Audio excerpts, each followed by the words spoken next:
नमस्कार, मैं senior inspector Abhimanyu Jindal crime petrol Dastak में आप सभी का स्वागत करता हूं।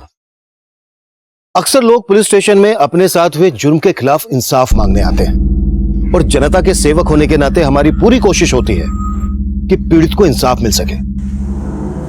लेकिन इस औरत ने मेरे ही पुलिस स्टेशन के सामने आकर आत्महत्या करने की कोशिश की। इस घटना ने सिर्फ मुझ पर ही नहीं बल्कि मेरी पूरी टीम पर गहरा प्रभाव डाला। बात हमारी रेपुटेशन पर आ गई थी। पब्लिक का गुस्सा सो अलग। ऐसा लग रहा था कि अब यह केस हमारे हाथ में रहा ही नहीं। लेकिन जब यह केस हमारे पास आया था तब इस केस की रूपरेखा बिल्कुल ही अलग थी।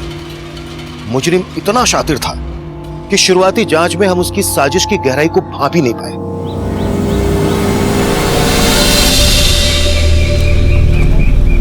अरे लकड़ी जली तो कोयला हुई, कोयला जला तो राख, और निम्मी बेचारी ऐसी जली न कोयला हुई न राख।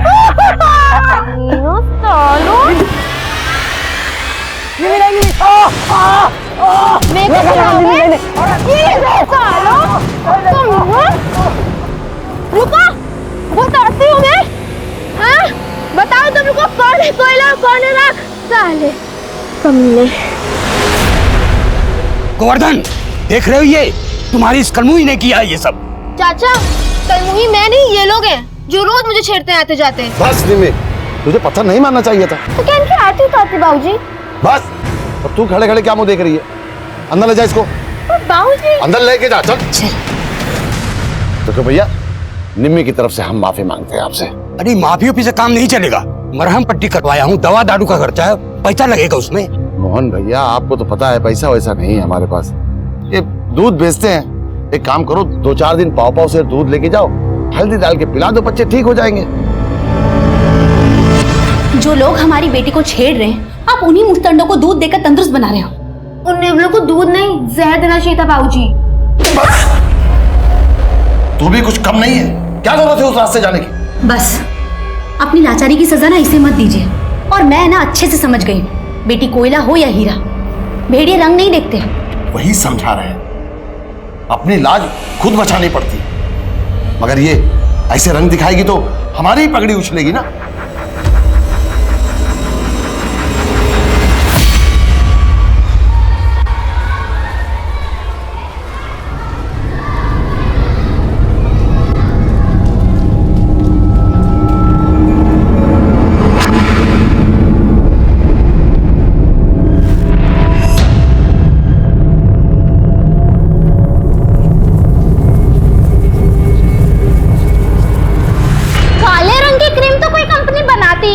लेकिन निम्मी के लिए ना जरूर बनाएगी और उसका प्रचार भी निम्मी ही करेगी।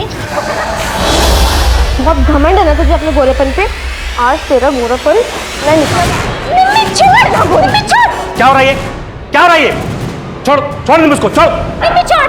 सर देखिए ना, निम्मी ने मेरा पूरा मुंह बिगाड़ दिया। क्या क्या निम्मी, तू नहीं है?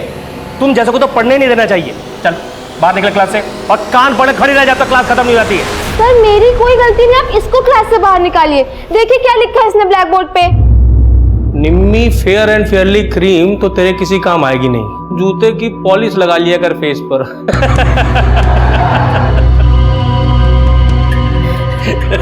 आप हंस रहे हैं सर? ये लोग हर वक्त मुझे चिढ़ाते हैं, आप इनको डांटते क्यों नहीं है? अब तुम सिखा दिया हम किससे डांटना है। बड़ी ये क्या कर रहे हैं आप? इतिहास पढ़ाते हैं और उसी पर न्याय। देखिए, आप हमारे इतिहास में अपना विज्ञान मत घुसेड़िए कि हमारा क्लास चल रहा है। जाइए आप यहाँ से। जा रहे हैं, लेकिन आपकी शिकायत करने बता देते हो परवाला से कि आप छात्राओं पे कैसे हाथ उठाते हैं। जाइए, जिसको बोलना बोलिए, जाइए। बताते हैं हम आपको।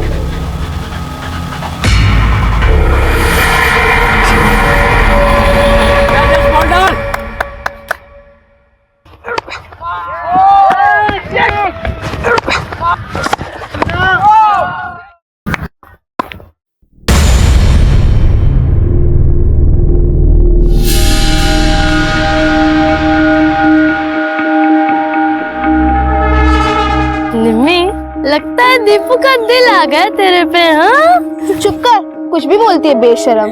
अरे शर्मा क्यों रही है? तेंदुलकर ग्लैंस मार रहा है तेरे पे, लपक ले। चुप कर। निम्मी, इंसान की सुंदरता उसके मन में होती है, और तुम्हारा मन बहुत सुंदर है।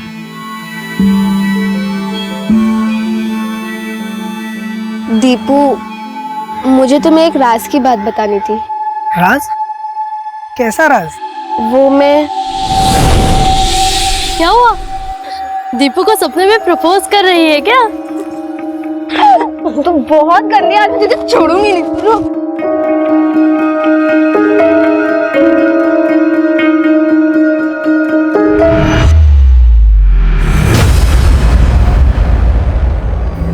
हुई? ये क्या पोत रही है मुंह पे? हीरोइन बनेगी? बाबूजी, मैं किसी के जैसी नहीं, मैं जैसी हूँ मैं वैसे ही बनना चाहती हूँ। आप मुझे मेरी पहचान दे दो। क्या क्या बोले? हाँ? क्या बोले तू? बहुत पर लग गए तुझे करम चली। बोल छोड़िए इसे। अरे तू हट, बोल कौन आग फूक रहा है तेरे अंदर जवानी की? बोल।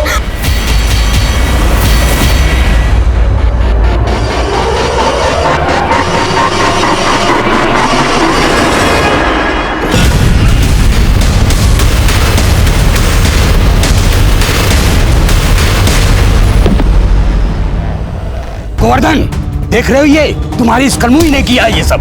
कलमुही मैं नहीं, ये लोग हैं। बस निम्मी, तुझे पत्थर नहीं मारना चाहिए था। अपनी लाचारी की सजा ना इसे मत दीजिए। अपनी लाज खुद बचानी पड़ती। साहब, हमें बड़े साहब से मिलना है साहब। हमारा कल से बच्चा नहीं मिल रहा है। सर, कल मैंने अपने बेटे दीपू को आखिरी बार तब देखा जब वो स्कूल जा रहा था। अच्छा पापा, चलता हूँ। मम्मी बाय। और फिर वो स्कूल से घर वापस आया ही नहीं था। कौन से स्कूल में पढ़ता है आपका बेटा? सरकारी स्कूल में पढ़ता है साहब। आपने स्कूल में पता किया? नहीं सर, दरअसल मेरा बच्चा क्रिकेट में चैंपियन है स्कूल का, और वो अक्सर देर से आता था। कल शाम को जब वो नहीं आया तो हमें लगा कि वो प्रैक्टिस कर रहा होगा, लेकिन शाम को अचानक दूसरे गांव का एक अनजान व्यक्ति आया और हमारे घर में घुस के हमसे झगड़ा करने लगा। तो दीपू का बाप है ना? हाँ, क्या हुआ? अरे भाई ये कहाँ जा रहा भाई? अरे अंदर कहाँ जा रहा? हुआ क्या भाई? ऐसे कैसे अंदर घुसे जा? अरे आप कहाँ घुसे जा रहे करके? अकड़ क्यों रहे हो कौन तुम? अकड़ तो हम तेरे बेटे को दिखाएंगे। कहाँ छुपा के रखा उसको? बता। कहाँ छुपा के रखा उसको? अरे सुनिए, आप हैं कौन? घर में कैसे घुस रहे? चले बाहर। आपकी हिम्मत कैसे हमारे घर में घुसने की? और ये क्या हंगामा लगा रखा है? इसलिए हंगामा तब मचाएंगे जब तेरा बेटा मिलेगा।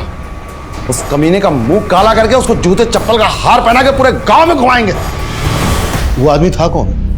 और ऐसा क्या हुआ होगा कि वो आपके बेटे का मुंह काला करने की बात कर रहा था? साहब, मुझे खुद समझ में नहीं आ रहा है। अरे मैं तो उस आदमी को जानता तक नहीं साहब। पता लगा ये साहब, आप लोगों से निवेदन है मेरा बेटा दीपू कहाँ होगा, किस हाल में होगा साहब।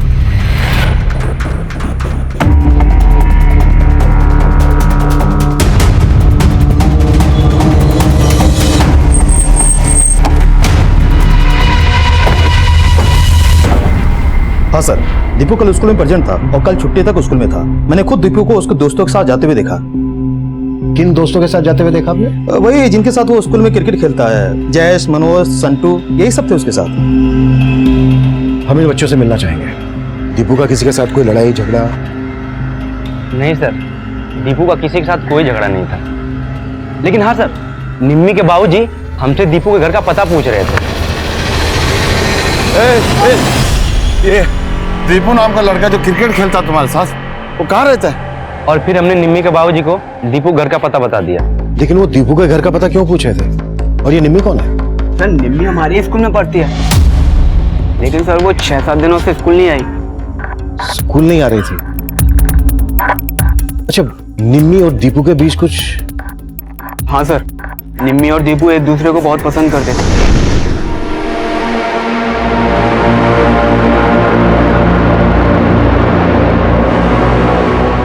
एक दूसरे का झूठा तभी चलता है सर जब बात कुछ और हो, इसीलिए दीपू का ध्यान क्रिकेट पर से हट गया था।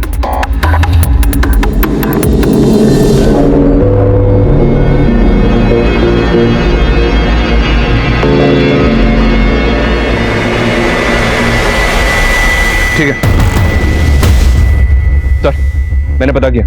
निम्मी का बाप गोवर्धन कल दीपू के घर गया था। और यहां से पता चला है कि निम्मी 6 दिन से स्कूल नहीं आई है। निम्मी और दीपू के बीच अच्छी दोस्ती थी। दीपू के गायब होने के पीछे लड़के और लड़की वाला ही चक्कर लग रहा है। Excuse me sir. Hello,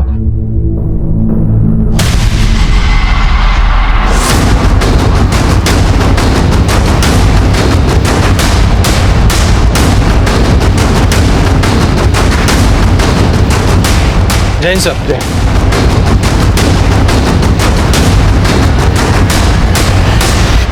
sir multiple stabbing के मार्क्स हैं। चेहरा काला किया हुआ है, गले में जूते की माला है। लगता है जैसे तड़पा तड़पा के मारा गया सर। निम्मी के बाप ने इसी तरह की धमकी दी थी दीपू के बाप को। उस कमीने का मुंह काला करके उसको जूते चप्पल का हार पहना के पूरे गांव में घुमाएंगे। निम्मी के बाप से मिलना पड़ेगा। निम्मी का 6 दिन से स्कूल नहीं आना और निम्मी के बाप का दीपू को ढूंढते हुए दीपू के घर जाना और अब दीपू की लाश मिला। ये कांड निम्मी और दीपू के अफेयर से जुड़ा हुआ ही लग रहा है। इस निम्मी के बाप से मिलना पड़ेगा।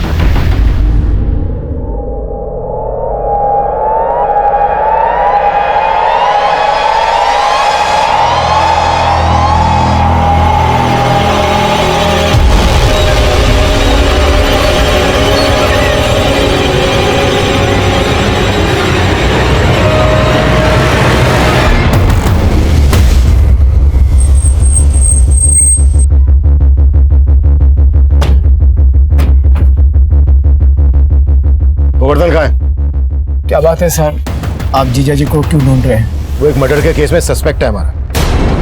नहीं साहब, वो मर्डर नहीं कर सकते। वो हम देख लेंगे। ये बताओ कि है कहाँ वो इस वक्त? साहब वो तो पता नहीं, कल रात से घर नहीं लौटे और उनका फोन भी नहीं लग रहा। नंबर दो।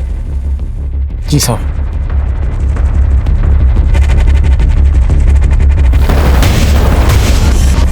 नंबर बंद है सर। निम्मी कहाँ है?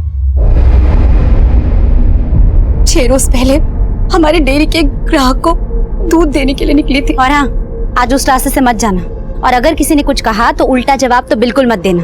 मुझको सब पता है किससे कैसे पेश आना, आप चिंता मत करो, ठीक है? चलो। फिर उस ग्राहक का निम्मी के पापा को फोन आया कि निम्मी दूध लेके पहुंची ही नहीं और फिर मैं और निम्मी के बाबूजी उसे ढूंढने के लिए निकल गए और फिर साहब हमने बहुत ढूंढा निम्मी को, लेकिन वो कहीं नहीं मिला। हम खुद निम्मी के गायब होने की वजह से बहुत परेशान हैं।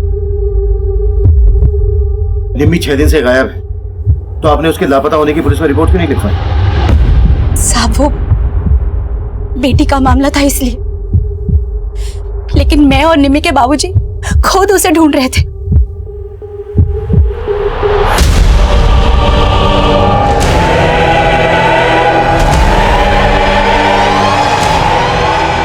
सर गोवर्धन की पत्नी कह रही है निम्मी भी 6 दिन से गायब है। अपने पति को बचाने के लिए कहीं ये झूठ तो नहीं बोल रहे? उन्होंने निम्मी की मिसिंग कंप्लेन तो फाइल करवाई नहीं।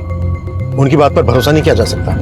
पुलिस प्रशासन, गोवर्धन को, गोवर्धन को, पुलिस प्रशासन, पुलिस प्रशासन। जय सर। क्या है सब? सर दीपू के घर वाले हैं ये। पुलिस प्रशासन, शांत हो जाइए। कहाँ है हमारे भतीजे का कातिल? आप उस कमीने गोवर्धन को क्यों नहीं लाए अपने साथ? देखिए, आपके दर्द को हम समझ सकते हैं। हम समझ सकते हैं आप लोगों पर इस वक्त क्या गुजर रही है। साहब आप कैसे समझ सकते हैं हमारा दर्द? अरे हमारा इकलौता बेटा दीपू चला गया साहब। उस गोवर्धन ने हमारे बच्चे को मार दिया साहब। जब तक गोवर्धन हमारे हवाले नहीं कर देते आप, तब तक हम यहाँ से नहीं जाएंगे। अपनी जान दे देंगे साहब, हम जान दे। गोवर्धन को, गोवर्धन को, पुलिस प्रशासन। मनीष, हमें जल्द से जल्द कोई स्ट्रॉन्ग एक्शन लेना होगा, नहीं तो हंगामा और भी बढ़ सकता है। निम्मी और उसके बाप गोवर्धन के गायब होने की कहानी पता करनी होगी। दीपू और निम्मी के साथ साथ इनके घर वालों के बारे में भी डिटेल में पता करो। Okay sir.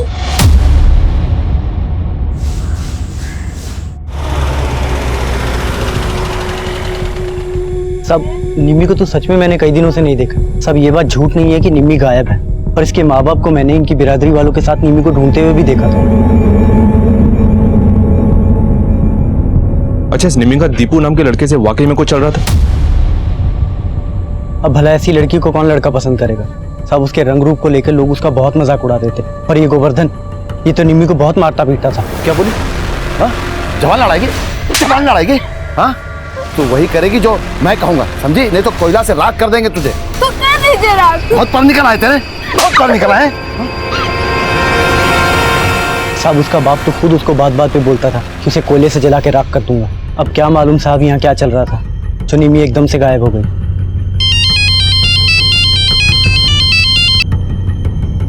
हेलो सर, निम्मी और दीपू के स्कूल में मनीष नाम के टीचर से कुछ जुड़ी बातें पता चली हैं।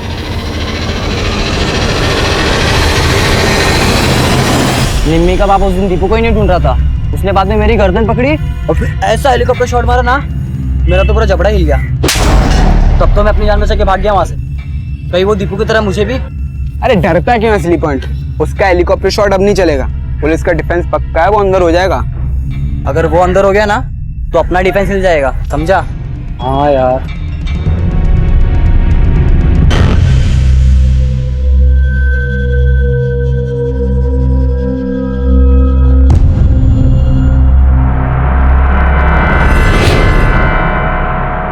सर ये मनीष 3 महीने पहले दीपू और निम्मी के स्कूल में टीचर था और 3 महीने पहले इसने अपना ट्रांसफर जबलपुर में करवा लिया था। लेकिन इस मनीष का दीपू के मर्डर और निम्मी के गायब होने से क्या कनेक्शन हो सकता है? सर गोवर्धन को इस मनीष पर भी शक था कि निम्मी के साथ इसका कोई चक्कर चल रहा है। और एक बात सर, ये मनीष जबलपुर में ही रह रहा है और 2 दिन पहले गोवर्धन का फोन जबलपुर में ही बंद हुआ था। हो सकता है सर जबलपुर में गोवर्धन मनीष के पास भी गया हो। जबलपुर में ही मनीष रहता कहाँ है?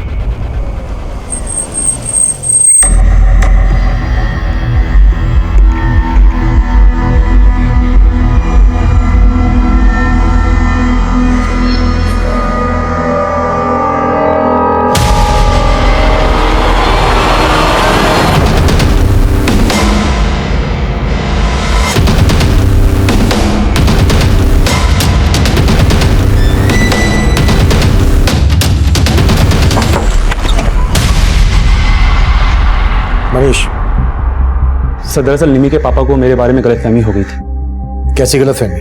सर एक्चुअली गांव में निमी कभी कभार मेरे घर में पढ़ने के लिए आया करती थी, मैं उसे कंप्यूटर पढ़ाया करता था। निम्मी कि अगर मैं इस फाइल को डिलीट कर दूं तो क्या तुम इसे वापस लेके आ सकती हो? लेकिन सर आपने ही सिखाया था ना कि फाइल डिलीट मतलब फाइल गायब। लेकिन एक जादू है, दिखाऊं? हाँ। अरे वाह सर, आपको तो बहुत कुछ पता है। बाकी की चीज मैं बताता हूँ। बंद कर तेरा ये कंप्यूटर, बंद कर। हुआ क्या? क्या हुआ मैं बताता हूँ। बाबूजी, कंप्यूटर सिखाने के बहाने क्या चल रहा है मुझे सब पता है। गलतफहमी हो रही है। गलतफहमी? क्यों मार रहे हैं? गलतफहमी? दोबारा कभी हमारी बेटी को यहाँ बुलाया ना अपने घर पे, घर में आग लगा देंगे तेरे। और सर इसी इंसिडेंट की वजह से पूरे गांव में बदनामी हो गई थी, इसलिए ट्रांसफर लेकर यहाँ आ गए।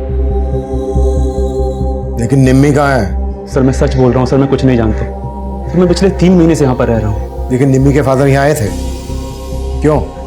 हाँ सर वो आए थे, पर उन्हें फिर से कुछ गलतफहमी हो गई थी मेरे बारे में, पर उन्हें ये लगता था कि निम्मी को मैंने गायब कर दिया। कहाँ था तू? 2 दिन से ताला लगाए तेरे घर में, कहाँ था? और निम्मी कहाँ है? निम्मी? मुझे क्या मालूम चाचा? रिश्तेदारी मत जोड़, बता निम्मी कहाँ है? मुझे नहीं मालूम वो कहाँ पर है, छोड़ो मुझे, वरना मैं पुलिस को बुलाऊंगा। जब मैंने उन्हें पुलिस कंप्लेंट के बारे में बोला तब जाके वो शांत हुए। लेकिन सर मैं भी हैरान हूँ कि निम्मी कहाँ गायब हो गई है। अच्छा? हाँ सर मैंने खुद से गांव में त्रिपाठी जी को फोन किया, उन्होंने मुझे ये बताया कि निम्मी ही गायब नहीं हुई बल्कि दीपू का भी मर्डर हुआ है। सर उन्होंने मुझे ये भी बताया कि दीपू के घर वालों ने निम्मी के पापा पे उसके मर्डर का शक जताया। काफी जानकारी लेकर बैठे हो। वहां से ट्रांसफर लेने के बाद भी वहां के हर मामले की जानकारी है। सर जानकारी तो रखनी पड़ेगी ना सर, कल को निम्मी के पापा गुस्से में आके मेरा मर्डर कर दे तो। सर मैंने ये सारी की सारी इन्फॉर्मेशन ये पास के थाने में भी दी है कि वो मुझे यहाँ पर आके धमकी दे गए हैं। निम्मी एक माइनर है, अगर मनीष का निम्मी के साथ अफेयर था तो इसमें मनीष भी फंस सकता है, इसलिए उसने अपनी पूरी तैयारी करके रखी। लेकिन यह भी हो सकता है कि मनीष की गठरी में कोई और भी चोर हो। लेकिन सर सब लोग कह रहे हैं दीपू को गोवर्धन ने मारा होगा। पर सवाल यह उठता है कि अगर शक की वजह से गोवर्धन ने दीपू को मारा तो फिर मनीष को क्यों छोड़ दिया? इन सब बातों के समीकरण को जोड़कर देखना होगा और यह भी पता लगाना होगा कि निम्मी कहाँ गायब है, दीपू का मर्डर किसने किया। इस सब में निम्मी का स्टेटमेंट बहुत मायने रखता है। हेलो,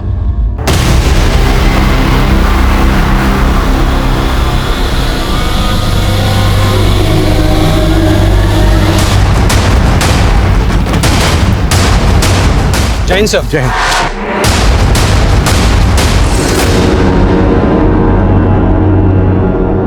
सर बॉडी किसी लड़की की है और हालत को देख के ऐसा लगता है जैसे कल रात ही इसको जलाया गया हो। और सर रात में यहाँ पे बारिश भी हुई थी, शायद जिस वजह से बॉडी पूरी तरह जल नहीं पाई।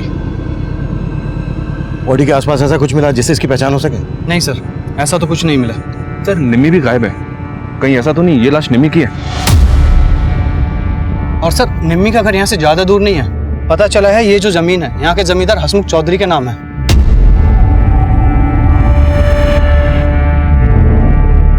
मनीष, सर निम्मी की माँ को बुलाकर इस लाश की शिनाख्त करवाओ। मैं तब तक हंसमुख से मिलता हूँ। Okay sir.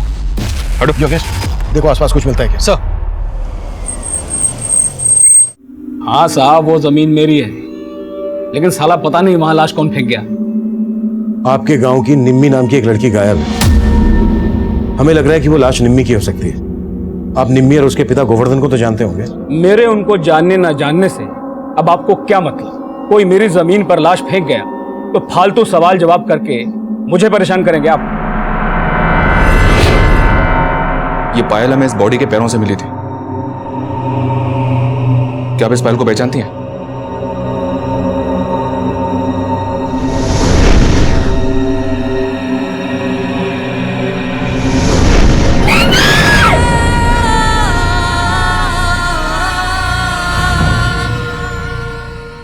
उस लाश की पहचान निम्मी से कर ली गई थी।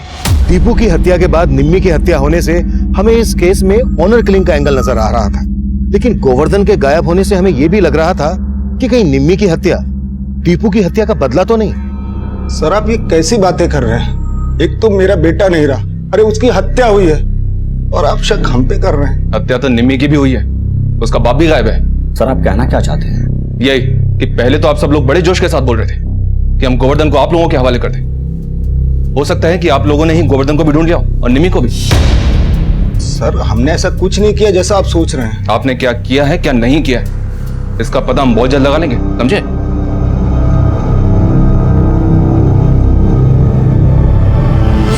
इस एंगल के अलावा हम इस केस में लव ट्रायंगल का एंगल भी चेक कर रहे थे, जहां शायद निम्मी और दीपू को इसलिए मार दिया गया हो कि उनके बीच कोई तीसरा भी था, और इस लिहाज से मनीष हमारे शक के दायरे में था।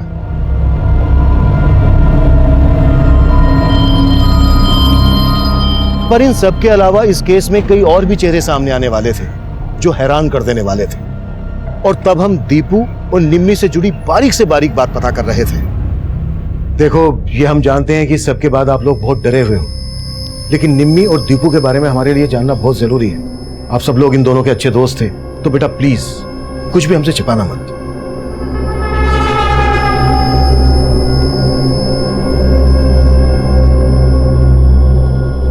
सर, दीपू के बारे में मैं ज्यादा तो नहीं जानती, लेकिन हाँ, निम्मी से स्कूल में हर कोई चिढ़ता था। कोई इसके रूप के बारे में कमेंट करता था तो कोई इसके जाति के बारे में। और सर, सिर्फ स्टूडेंट्स ही नहीं, हमारे एक सर भी निम्मी को नीचा दिखाने से बाज नहीं आते थे। कौन सर? किनकी बात कर रही हो तुम?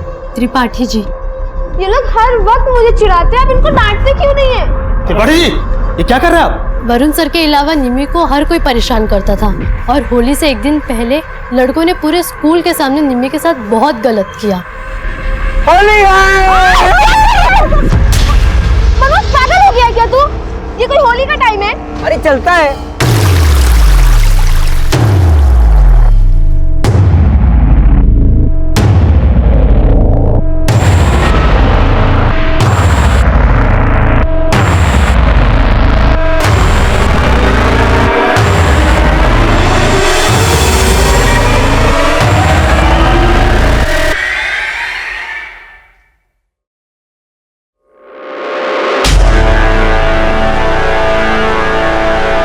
उस दिन जब उसके ऊपर पानी पड़ा तो वो तो खिल के गोरी हो गई।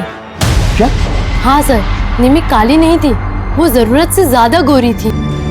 कब की बात है ये? सर यही कुछ 8-9 दिन पहले की, और तभी से ही उसने स्कूल आना बंद कर दिया। सर, निम्मी जानबूझकर गोरी से काली बन के क्यों रहती होगी? ये तो बड़ा ही विचित्र और पेचीदा मामला लग रहा है। ये विचित्र और पेचीदा मामला ही इस कांड की जड़ हो सकता है। निम्मी की दोस्त कल्पना ने स्कूल के कई स्टूडेंट्स, यहाँ तक कि निम्मी के एक टीचर त्रिपाठी के बारे में काफी कुछ बोला। इन सबसे सख्ती से पूछताछ करो।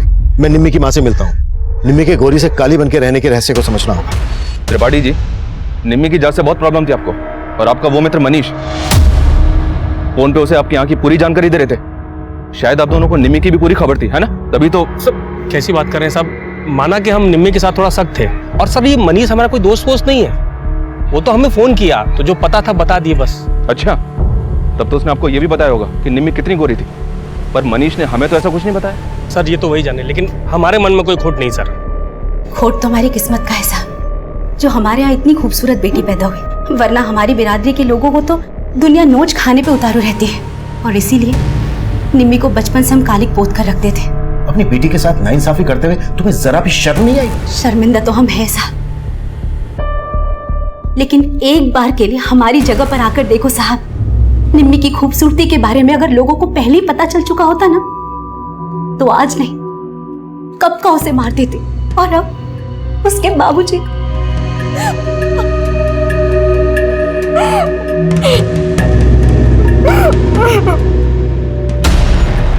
सर, हम मानते हैं कि हम निम्मी को बहुत सताते थे, और सर उस दिन हम लोगों ने उसको भिगोया था, लेकिन सर हम लोगों ने कुछ नहीं किया, बल्कि निम्मी के बाबूजी ने हमें भी क्या? सर, निम्मी के गायब होने के बाद उसके बाबूजी हमारे पास आए और दीपू के घर का पता पूछने लगे। दीपू वहाँ नहीं मिला तो वापस फिर हमारे पास आए और हमें धमकाया। दीपू घर पे नहीं है, कहाँ गायब कर दिया उसको? चाचा हमें नहीं पता, और बाद में मारा भी। सर तब तो वो निम्मी के बारे में कुछ नहीं बोले कि वो गायब है, बस वो दीपू के बारे में ही पूछ रहे थे। तो क्या तुम लोगों को पता था कि दीपू और निम्मी तब कहाँ थे?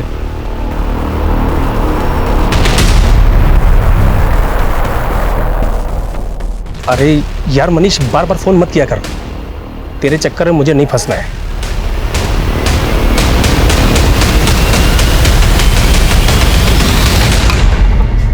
सर, निम्मी की पोस्टमार्टम रिपोर्ट के मुताबिक निम्मी की हत्या दीपू की हत्या के 3 दिन बाद हुई। और निम्मी की मां ने हमें बताया था कि निम्मी दीपू की हत्या के 6 दिन पहले से गायब थी, यानी कि निम्मी को दिन तक कैद करके रखा गया था। सिर्फ कैद करके ही नहीं सर, पोस्टमार्टम रिपोर्ट के मुताबिक उसको लगातार नशे की दवा दी जा रही थी। पोस्टमार्टम रिपोर्ट के हिसाब से निम्मी सेक्सुअली एक्टिव थी। एक 16 साल की लड़की को नशे की दवाई दी जा रही थी, मतलब उसे कैद करके जरूर उसके साथ रेप किया जा रहा हो। एक बात और सर, निम्मी को जब जलाया गया तब वो जिंदा थे, और रिपोर्ट के मुताबिक उसकी मौत जलने से ही हुई है। और सर जलाते वक्त वो चीखे ना, इसके लिए उसके मुंह में पीओपी भर दिया गया।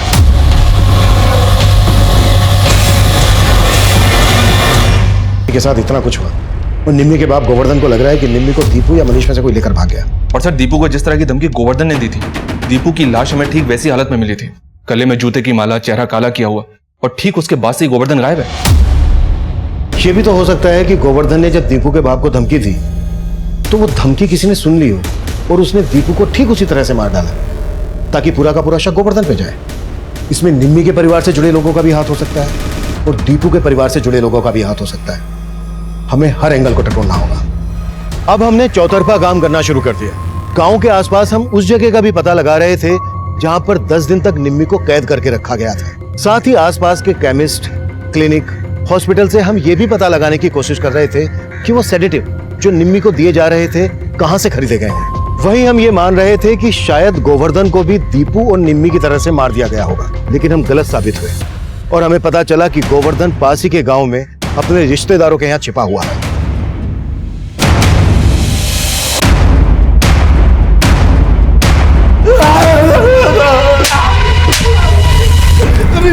तो बहुत बड़ा खिलाड़ी निकला। कहीं ऐसा तो नहीं है कि तेरी बेटी के साथ जो हुआ है इसमें तेरा ही हाथ है? नहीं साहब, मैंने तो अपनी बेटी को कांच की तरह संभाल के रखा था। उसको काला बना के रखा था, तुझे कुछ नहीं पड़ी थी उसकी। ऐसा तो नहीं है कि तूने अपनी बेटी को भेज दिया इसलिए तूने उसकी मिसिंग कंप्लेंट फाइल नहीं करवाई। और दीपू को क्यों मारा तूने? नहीं साहब, मैंने कुछ नहीं किया। मुझे तो लग रहा था दीपू निम्मी को लेके भाग गया, लेकिन जब दीपू नहीं मिला तो मैंने सोचा कि निम्मी का मास्टर जरूर उसने दीपू और निम्मी को भागने में मदद की होगी। मैं उसके घर गया साहब, लेकिन वहां पे ताला लगा हुआ था। मनीष मेरा फोन नहीं उठा रहा था, तो मुझे शक हुआ जरूर मनीष ने ही दीपू और निम्मी को गायब किया साहब। तो मैं वहीं डेरा डाल के बैठ गया और मेरा फोन बंद हो गया। लेकिन जब मनीष लौट के आया तो मैंने उससे बात की। मुझे नहीं मालूम वो कहाँ पर है, छोड़ो मुझे, वरना मैं पुलिस को बुलाऊंगा। साहब मैं उससे मिलके गांव लौट रहा था, लेकिन गांव के बाहर 2 लोगों ने मुझ पर हमला कर दिया। साहब मैं किसी तरह जान बचा के भाग गया। किसने हमला किया तुझ पे? उन्होंने मुंह ढाक रखा था, लेकिन वो जरूर हसमुख के आदमी रहे होंगे। और मैं वहां से डर के भाग गया और बाद में मुझे मालूम चला कि पुलिस मुझे दीपू का हत्यारा समझ के ढूंढ रही है। मैं तो और डर गया साहब। और अब मेरी बेटी। लेकिन हसमुख तुझ पे हमला क्यों करवाएगा? जहां से निम्मी गायब हुई थी वहीं पास में ही हसमुख का ईंटों का भट्टा है। उस दिन जब हम निम्मी को ईंटों के भट्टे के पास ढूंढ रहे थे कहाँ घुसा जा रहा है? किधर किधर? नहीं नहीं क्या सरकार हमारी बच्ची निम्मी को किसी ने गायब कर दिया, उसी को देखने आए थे सरकार। अबे तुझे क्या लगता है कोई तेरी निम्मी को हमारे ईंट भट्टे पे छोड़ के जाएगा? हमने से जा छुपाया है? हमें बदनाम करना चाहता है? बदनाम करना चाहते हो हमें? निकाल इनको। अरे देखिए, उसी वक्त हमको लगा कि इन सब के पीछे दीपू और मनीष नहीं बल्कि हसमुख है। लेकिन तेरी बीवी ने तो हमें ऐसा कुछ नहीं बताया। डर गई होगी साहब, लेकिन हमको पक्का यकीन है कि ये सब हसमुख ने किया। उसी ने दीपू को मार के हमको फंसाने की कोशिश की। और साहब अब हमारी बेटी को भी मार के फेंक दिया। दीदी, पुलिस ने गोवर्धन जीजा को पकड़ लिया है। ये सब हंसमुख चाल चल रहा है। साला मेरा तो खून खोल रहा है कि आगे लगा दूं। हाँ, मैंने उन लोगों को अपने भट्टे से धक्के देकर निकाला था। अब कोई जबरदस्ती मेरे यहाँ घुसेगा तो मैं हाथ जोड़कर उसकी आवभगत तो करूंगा नहीं। वो लोग निम्मी को तलाश कर रहे थे। निम्मी की लाश आप ही की जमीन पर मिली। हाँ तो मिली होगी, लेकिन मैंने ना निम्मी को गायब किया और ना मारा।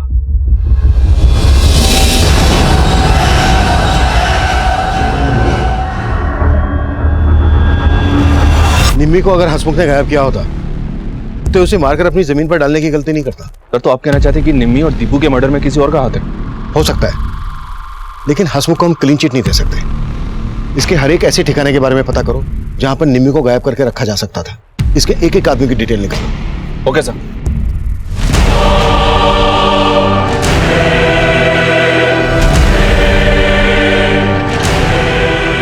लज्जो की आत्महत्या करने की कोशिश ने हमें सकते में डाल दिया। हम बहुत प्रेशर में आ गए थे, लेकिन वक्त पर उसे हॉस्पिटल ले जाया गया और उसको बचा लिया गया। लज्जो की आत्महत्या करने की कोशिश के बाद इस केस को जातिवाद और भेदभाव का रंग दे दिया गया। हमें इंसाफ चाहिए साहब, हमें इंसाफ चाहिए, हमें इंसाफ चाहिए। अरे शांत हो जाइए, जो भी कहना है एक एक होके बोलिए। क्या कहना चाहते हो? आपको गोवर्धन को छोड़ना होगा साहब और हसमुख को अंदर करना होगा। अरे हसमुख जमींदार है तो क्या हुआ? कोई हमारी बहू बेटे के साथ गलत करेगा तो हम चुप नहीं बैठेंगे। हम चुप नहीं बैठेंगे। हालात हमारे काबू से बाहर हो रहे थे। हमने पब्लिक और मीडिया के प्रेशर में गोवर्धन को रिहा कर दिया था और साथ ही हसमुख के खिलाफ अरेस्ट वारंट जारी किया, लेकिन उसने अग्रिम जमानत ले ली थी।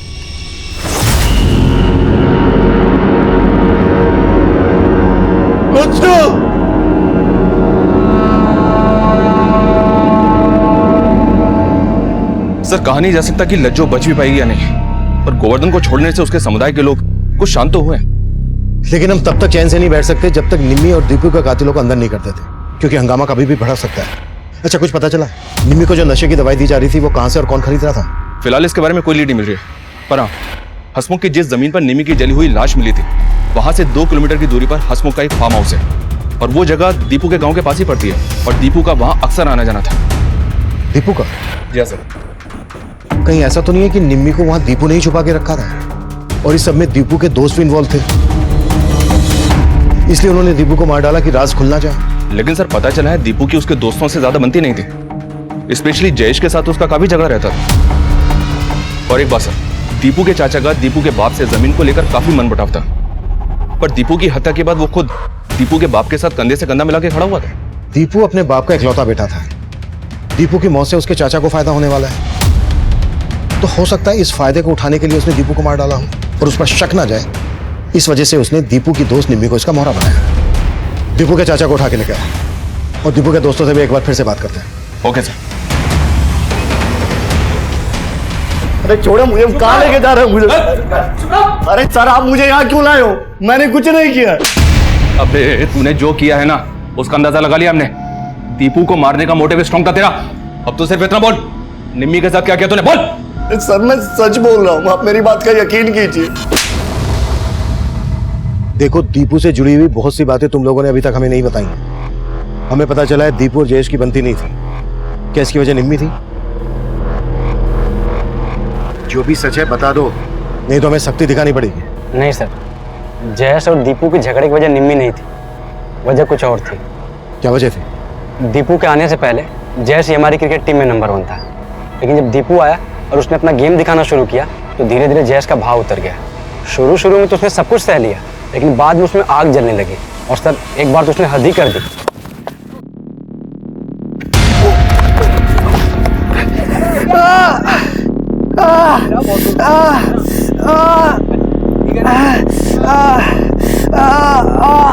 सर अगले ही हफ्ते हमारा लोकल मैच था। दीपू तो खेल नहीं पाया। जयेश को लगा कि वो मैच जितवा देगा और हीरो बन जाएगा, लेकिन हमारी टीम हार गई। सर अगले महीने हमारी टीम डिस्ट्रिक्ट लेवल पे खेलने वाली है और हमारी टीम में से किसी एक ही खिलाड़ी का चयन डिस्ट्रिक्ट टीम में होना है। और अब दीपू के बाद जयेश इसका प्रबल दावेदार है। जी।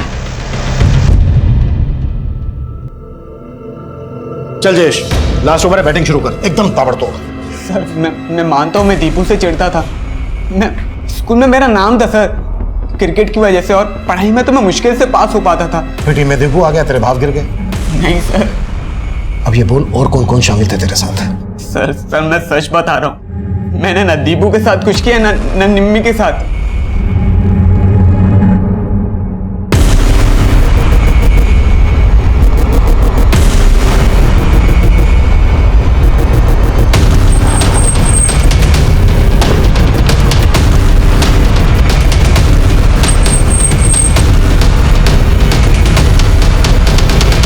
ये सब क्या हो रहा है इंस्पेक्टर साहब? आप तो हाथों के पीछे पड़ गए। सर्च वारंट लेकर आए हैं हसमुख साहब। जगह की तलाशी तो आपको दिलवानी पड़ेगी। देखो मनीष यादव, देखो एक एक जगह देखो।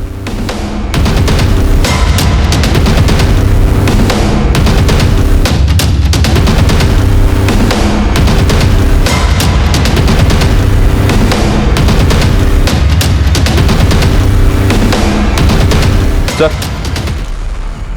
इस सिरिंज के अलावा और कुछ नहीं मिला। निम्मी को नशे की दवाई दी जा रही थी, शायद इसी सिरिंज का इस्तेमाल किया जा रहा हो। इसे फोरेंसिक के लिए भेज दो तुरंत। Okay sir.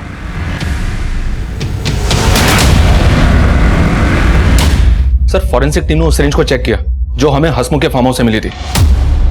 उन्होंने कंफर्म किया है कि निम्मी को बेहोशी की दवा उसी सिरिंज से दी जा रही थी। और दूसरी बात सर, हसमुख के फार्म हाउस का केयरटेकर हरिया, वो भी कई दिनों से गायब है।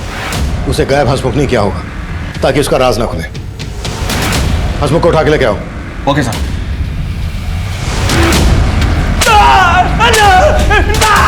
यादव, भगवान कसम साहब मैंने कुछ नहीं किया। वो हरिया तो मुझसे 1 महीने की छुट्टी मांगकर अपने गांव गया था और जाने से पहले 1 महीने का एडवांस भी लेकर गया, और अब अपना फोन बंद करके रखा है। साहब मुझे नहीं मालूम उसने क्या किया। उसने नहीं, जो भी किया तूने किया है, और अब उसको गायब कर दिया ताकि तेरे राज ना खुले। सब सच कह रहा हूं, मैंने कुछ नहीं किया। मैं तो कभी अपने फार्म हाउस भी नहीं जाता। उस हरिया ने जरूर किसी को वहां घुसाया होगा। सब सच कह रहा हूं, मुझे कुछ नहीं मालूम। सर ये हसमुख तो बहुत ही मोटी चमड़ी का है, कुछ उगल ही नहीं रहा है। सर उस हरिया के बारे में कहीं से कोई लीड नहीं मिल रही है, अपने गांव से भी गायब है। लेकिन पता चला है कि हरिया का निम्मी के स्कूल के केमिस्ट्री टीचर वरुण से मिलना जुलना था। हरिया के कॉलिकॉट में वरुण का नंबर भी मिला है।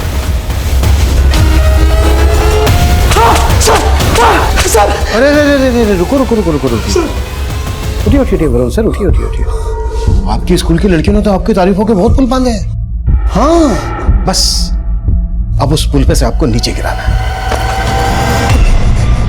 टीचर के नाम पे कलंक है तू। ऑल क्या क्या निम्मी के साथ? सर बच्चों ने जब उस दिन उस पे पानी डाला तो मैं उसका रूप देखते रह गया, नजर ही नहीं हटी उस पे से। और कौन कौन शामिल थे तेरे साथ? हसमुख, उसके लोग, उसी के फार्म हाउस पे क्या ना ये सब कुछ? नहीं सर, ये मेरा प्लान नहीं था सर। किसका प्लान था?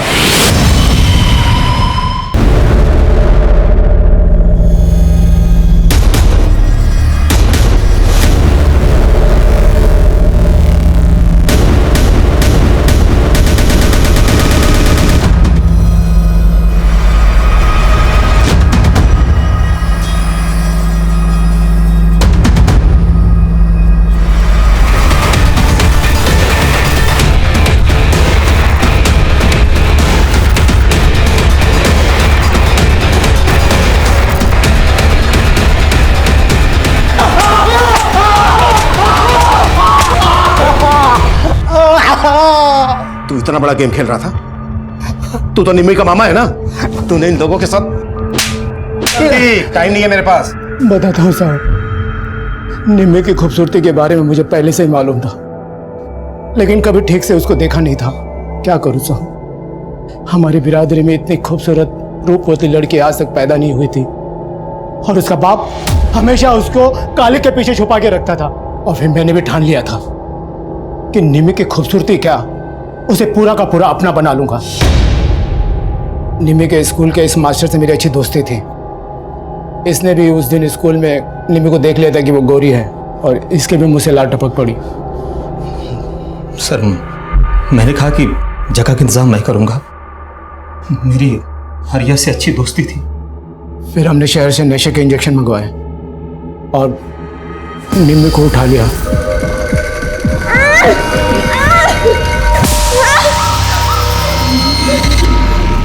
मामा? हाँ, मामा। मामा क्यों लाए आप मुझे यहाँ पे? क्यों लाए? मामा, मामा ये ठीक नहीं कर रहे हो आप। मैं बाबूजी को सब बोल दूंगी। अरे कुछ नहीं बता पाएगी तू अब। तुझे तेरी असली पहचान देंगे हम।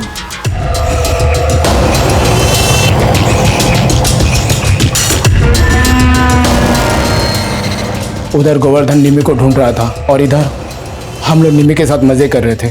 गोवर्धन को दीपू पर शक था जब उसने उसके बाप को धमकी दी थी कि वो दीपू का मुंह काला करके उसके गले में जूते की माला पहनाएगा, और तूने दीपू को भी मार दिया।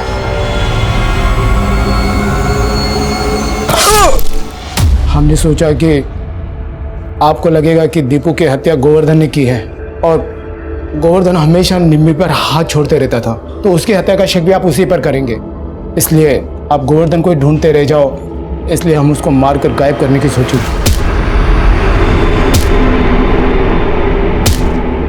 और गोवर्धन भाग गया। अब वो आपके हाथ भी लग जाए तो हत्या का शक हंसमुख पर आए, तो हमने पहले से ही निम्मी को मारकर उसकी लाश को हंसमुख के खेत में फेंक दिया और उसकी लाश को जला दिया था। तूने सिर्फ निम्मी और दीपू ही नहीं, लज्जू ने जो आत्महत्या करने की कोशिश की थी उसे भी तूने ही भगाया ना? साला मेरा तो खून खोल रहा है कि आग ये लगा दूं। ये लोग ऐसे नहीं मानेंगे, आग लगानी पड़ेगी। तू सही कहती थी लज्जू। मैंने अपनी लाचारी उस बेचारी निम्मी पर थोप दी। उसके जीते जी कभी उसको उसकी जिंदगी जीने ही नहीं दी, उसके सपने ही नहीं, उसका रूप भी उससे छीन लिया मैंने।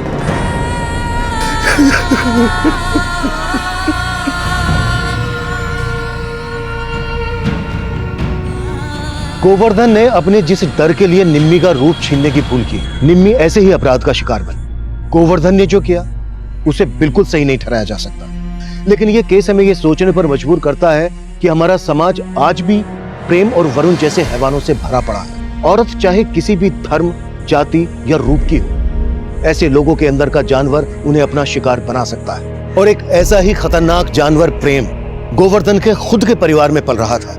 अपनी बेटी को पराई आंखों से सुरक्षित रखने की कोशिश में गोवर्धन अपने परिवार के अंदर की हैवानियत को समझ नहीं पाया।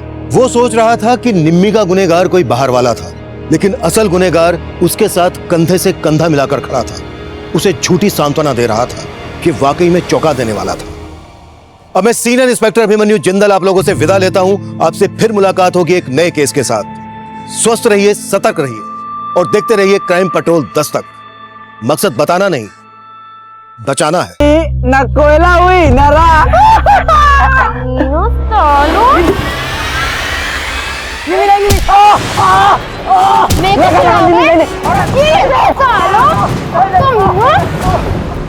रुको, बताती हूँ मैं। हाँ, बताओ तुम लोग कौन है कोयला, कौन है राख? साले कमीने। गोवर्धन, देख रहे हो ये तुम्हारी इस कलमुई ने किया ये सब। चाचा, कलमुही मैं नहीं, ये लोग हैं जो रोज मुझे छेड़ते हैं आते जाते। बस निम्मी, तुझे पत्थर नहीं मारना चाहिए था। तो क्या इनकी आती उतारती बाबूजी? बस, अब तू खड़े खड़े क्या मुंह देख रही है? अंदर ले जा इसको। बाबूजी अंदर लेके जा, चल। तो भैया, निम्मी की तरफ से हम माफी मांगते हैं आपसे। अरे माफी ओफी से काम नहीं चलेगा। मरहम पट्टी करवाया हूँ, दवा दारू का खर्चा है, पैसा लगेगा उसमें। मोहन भैया, आपको तो पता है पैसा वैसा नहीं है हमारे पास। ये दूध बेचते हैं, एक काम करो, 2-4 दिन पाव पाव से दूध लेके जाओ, हल्दी डाल के पिला दो, बच्चे ठीक हो जाएंगे। जो लोग हमारी बेटी को छेड़ रहे हैं, आप उन्हीं मुस्तंडों को दूध देकर तंदुरुस्त बना रहे हो। उन नेवलों को दूध नहीं, जहर देना चाहिए था बाबूजी। तू भी कुछ कम नहीं है, क्या जरूरत है उस रास्ते जाने की? बस अपनी लाचारी की सजा ना इसे मत दीजिए। और मैं ना अच्छे से समझ गई, बेटी कोयला हो या हीरा, भेड़िए रंग नहीं देखते। गोवर्धन कहाँ है? कल रात से घर नहीं लौटे और उनका फोन भी नहीं लग रहा। सर निम्मी हमारे स्कूल में पढ़ती है, लेकिन सर वो 6-7 दिनों से स्कूल नहीं आई। निम्मी कहाँ गायब है? दीपू का मर्डर किसने किया? इस सब में निम्मी का स्टेटमेंट बहुत मायने रखता है।